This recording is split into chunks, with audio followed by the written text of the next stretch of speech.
Professores inteligentes, sejam muito bem-vindos. Sabe aquela sensação quando a gente termina o nosso dia de aula, a gente acaba de lecionar todas as disciplinas daquele dia e aquela sensação de que você sabe de que não acabou o seu trabalho. Você sabe que o seu trabalho ainda vai continuar mais um pouco porque a gente ainda tem que lançar nota, a gente ainda tem que acessar o sistema, a gente ainda tem que mandar um e-mail ou outro por coordenação, os pais, a gente ainda tem que criar relatórios, a gente ainda tem que criar um monte de coisa, aí preparar a aula do dia seguinte, da semana seguinte, fazer a adaptação daquele material para aquele aluno neuroatípico, e o trabalho não acaba. A molecada vai toda embora e você sabe que você ainda tem pelo menos mais um tempo ali dessa preparação que é necessária, que é obrigatória e que é importante, mas que consome muito tempo. Eu queria levantar hoje para você uma forma da gente acelerar esse processo que vem de fora, esse processo que não é da frente da sala de aula, esse processo que não é visível e geralmente recebe isso como DSR e isso fica como pago por esse tempo que a gente fica elaborando o material. O DSR é um sexto do nosso salário, só que a gente gasta praticamente um terço do nosso dia nesse trabalho extra. Sim, estatísticas dizem que o professor brasileiro gasta por volta de 40% do seu tempo dentro de sala de aula e a gente gasta mais 30% do nosso tempo do dia na preparação e nos trabalhos extras que a gente recebe todo dia. Então, a demanda do professor, ele ocupa 70% do seu dia no trabalho. A gente tem direito a tempo livre. Não é justo. A gente não vive para ficar só nos 30%.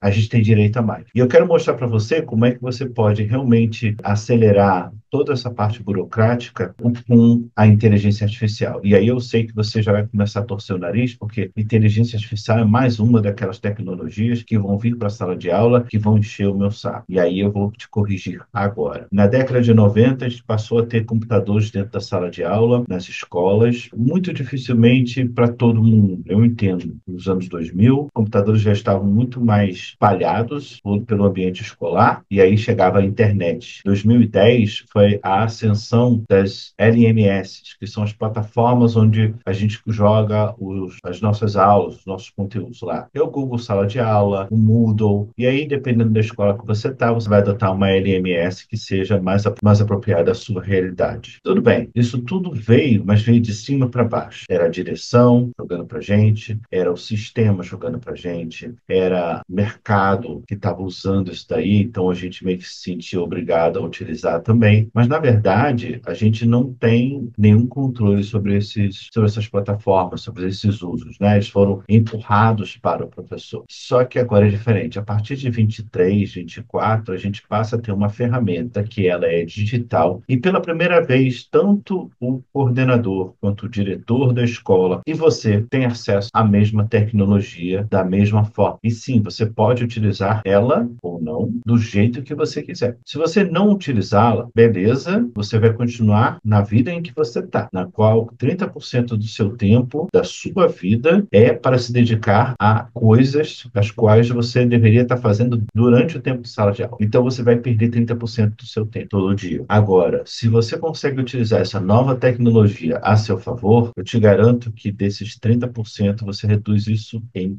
15%, já logo assim nas primeiras horas utilizando. E se você conseguir se aprimorar ainda mais, você vai precisar de por volta de 5 a 10% do seu tempo fora de sala de aula para executar todas as tarefas as quais você precisa executar, porque como professor, regente ou não, você precisa executar, né? São as coisas que a gente precisa fazer, como relatórios, como adaptações, como diferenciações, como revisões de currículo, isso tudo a gente precisa fazer. Não dá para a gente falar assim, ah, eu não quero fazer, não vou fazer porque eu não sou pago para isso. Sim, você é pago para isso, você é pago para ensinar, para lecionar, e você precisa se preparar para isso. Nós temos uma profissão muito nobre, nobre demais, mas pouco remunerada, pouco reconhecida. Então, se a gente puder, pelo menos, fazer com que o nosso tempo fora da sala de aula seja o mínimo possível em relação a esse tipo de gasto de tempo, melhor. Então, se a gente puder reduzir cada vez mais o nosso trabalho fora de sala de aula, a gente vai ter mais tempo para a gente, mais tempo de qualidade. Talvez eu consiga até trabalhar em mais uma escola, conseguir mais uma matrícula. A verdade é que a gente precisa precisa ter direito ao nosso tempo fora de sala de aula também. E isso a gente só consegue hoje com a inteligência artificial. E eu não estou aqui fazendo uma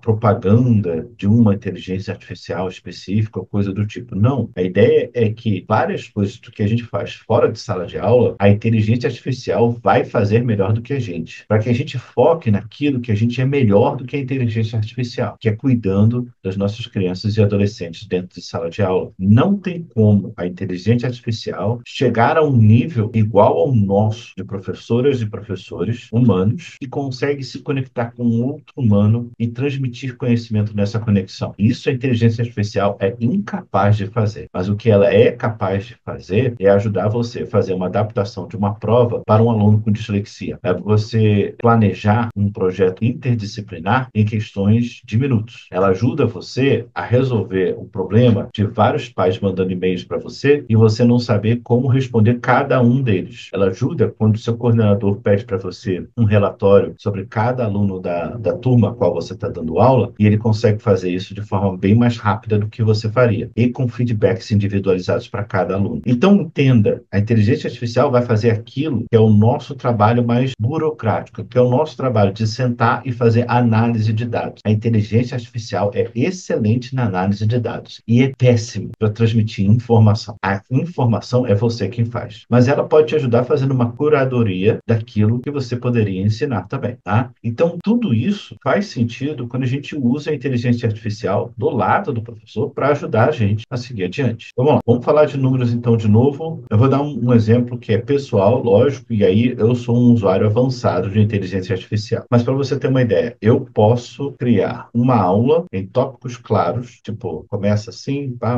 desenvolvimento, encerramento, avaliação. Eu consigo fazer todo um esquema de uma aula interativa para os alunos, nas quais essas interações vão ser interações de desenvolvimento e crescimento do conhecimento. Eu consigo fazer isso tudo usando a inteligência artificial em 2 minutos. Eu consigo fazer uma prova para os meus alunos em 5 minutos. Quando eu falo prova, não é que eu vou criar uma prova qualquer e vou colocar para meus alunos fazerem, não. As provas e as questões estão alinhadas com o BNCC e eu posso fazer quantos modelos eu quiser. Se eu tiver uma turma com 40, eu posso criar 8 modelos de prova. A partir do momento que eu crio a primeira, fazer os 7 outros modelos é só questão de segundos. É só questão da inteligência artificial escrever isso para mim. Então, imagina, eu tenho muito mais modelos de prova sem a capacidade deles colarem em questões de segundos. Eu posso, criando uma tabela com informações básicas, jogar isso na inteligência artificial e eu posso, para uma turma de 40 alunos, em 5 minutos eu consigo dar devolutivas, dar respostas sobre como é que o aluno está seguindo na minha turma em questão de segundos usando a inteligência artificial. Ao mesmo tempo, eu posso pegar um material que eu fiz para os meus alunos e pegar esse mesmo material e adaptar para um aluno com TEA. Aliás, daqui a pouco eu vou mostrar para você como é que eu vou pegar uma prova e eu vou jogar no chat GPT e eu vou fazer uma adaptação ali para um aluno com TDAH, que ele precisa de uma prova com menos complexidade, né? Com menos opções, para que ele possa focar melhor nas respostas e conseguir me dar a resposta. Então, eu vou mostrar isso para você aqui nesse vídeo ainda.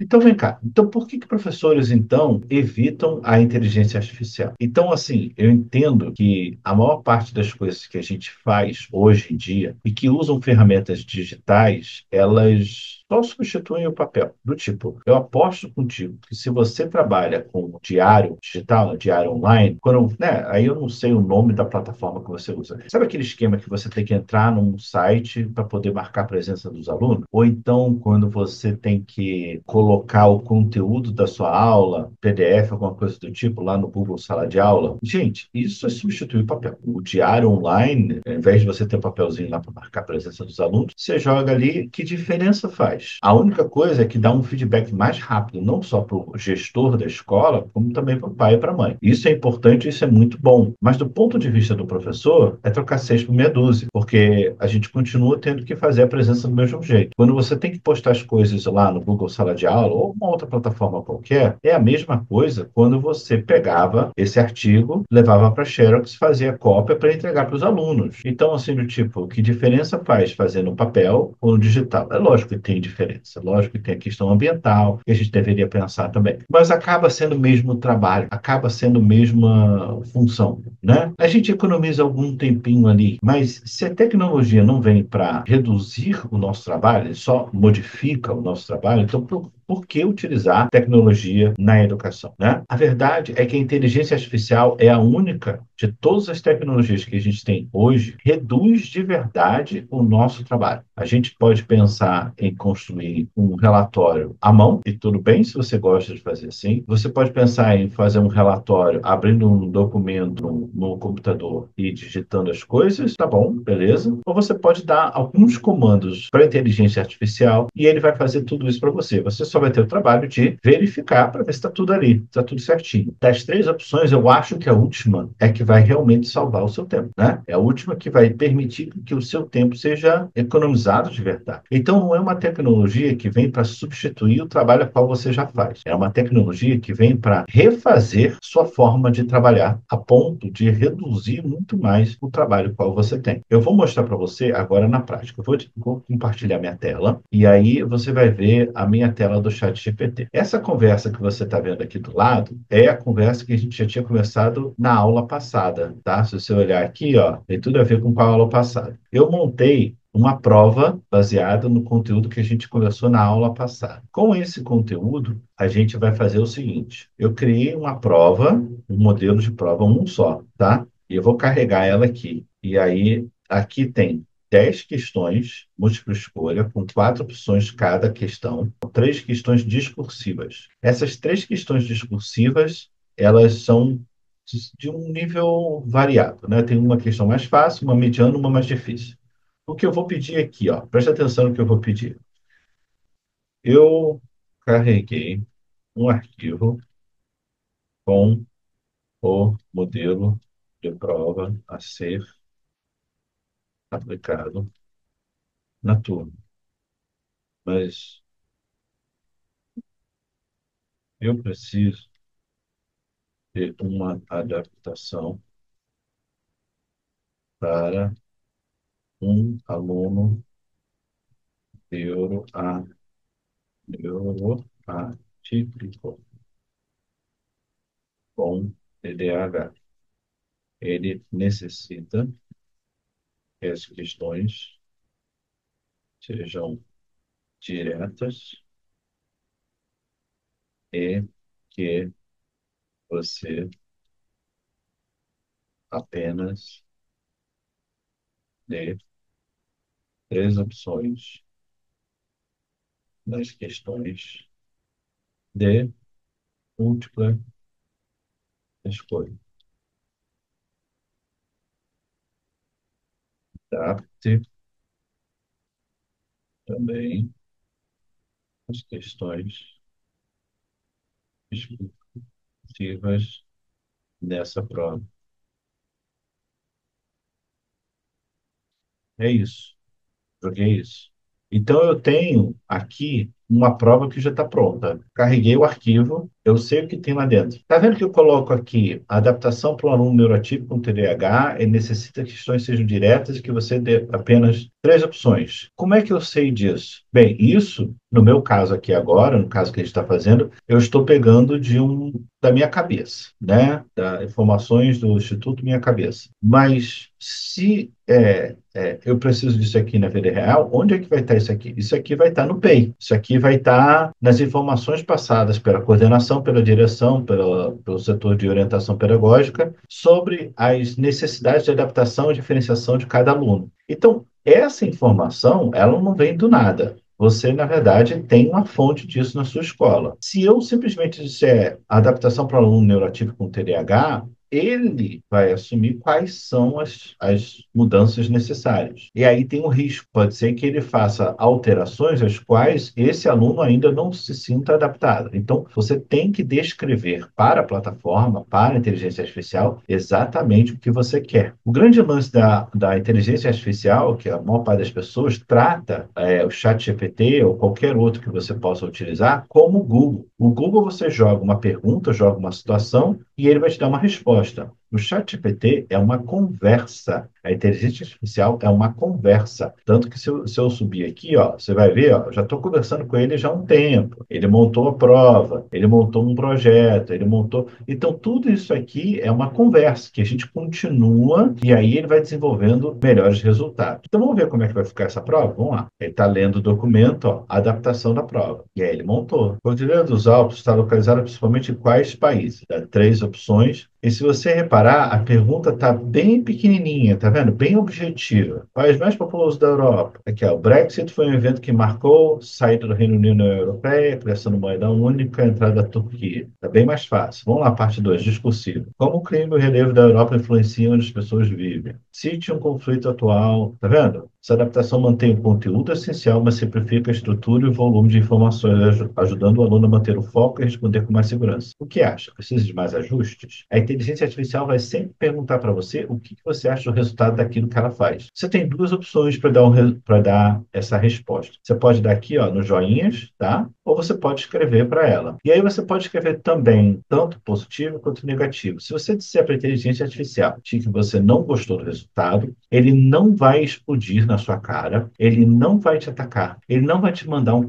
robô do futuro matar você, tá? Isso é ficção científica. Na realidade, o que a inteligência artificial faz quando você diz não, ela melhora o resultado. É lógico, baseado nos critérios que você disse não, né? Então, se eu chegar e falar assim, o que acha? Precisa de mais ajustes.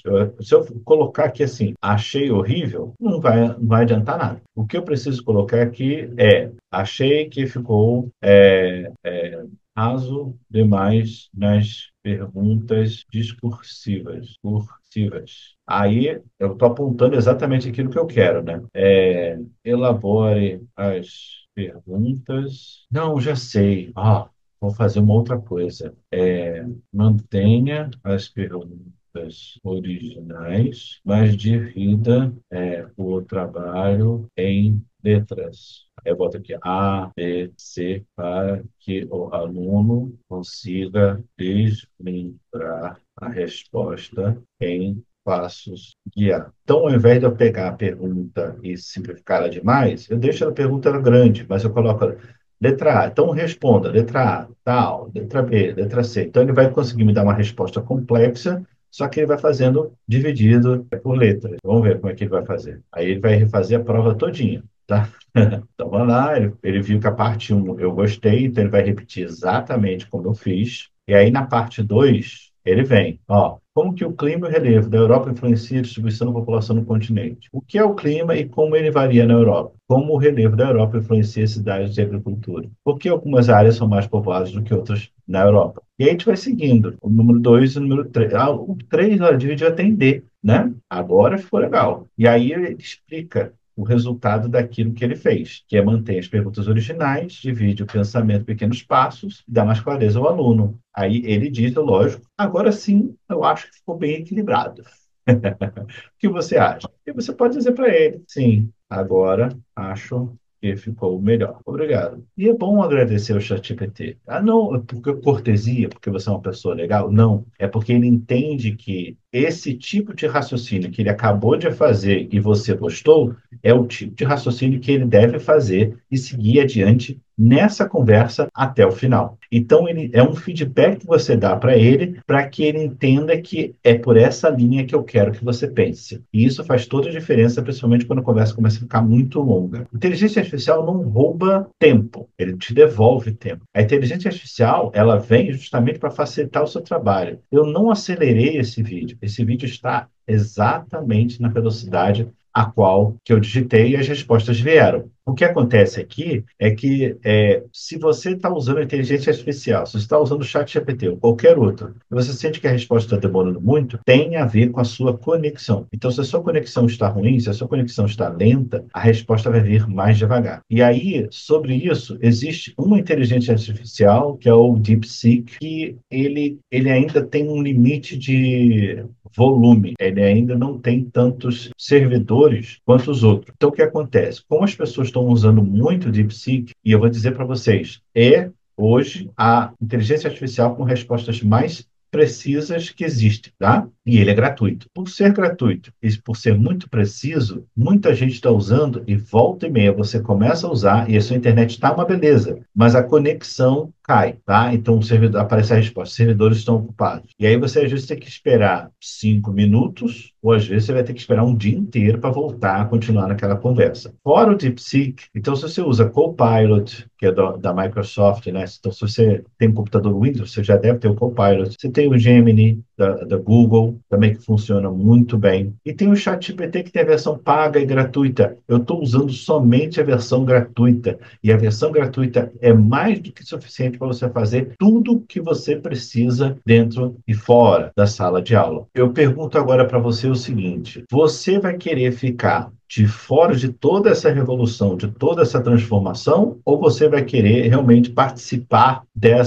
do uso da inteligência artificial dentro da sala de aula? Então, para isso, eu vou te fazer dois pequenos convites. Primeiro, dá uma olhada na descrição do vídeo, que eu deixei ali uns pequenos presentinhos para você. Se você não sabe nada de inteligência artificial, tem um guia rápido para você começar a usar a inteligência artificial dentro da sua sala de aula e fora também. E se você já sabe alguma coisa, tem ali um pequeno guia com 10 prompts para professores para a gente acelerar o nosso trabalho. Todos os dois são gratuitos, você só clica lá, tem que se inscrever e baixa facilmente esses guias. Também tem um link ali da nossa comunidade, que são os professores inteligentes. Nós, professores inteligentes, que usamos a inteligência artificial, nós estamos no WhatsApp e ali, cada vez mais, a gente vai começar a trocar mais ideias sobre o conhecimento e o domínio dessa ferramenta para nos auxiliar dentro e fora da sala de aula. Então eu espero ver você aqui de novo na semana que vem e também, principalmente, dentro dos nossos grupos, para que a gente possa conversar e trocar mais ideias sobre o que faz realmente um professor ser inteligente de verdade. Muito obrigado, fique com Deus, a gente se vê na próxima.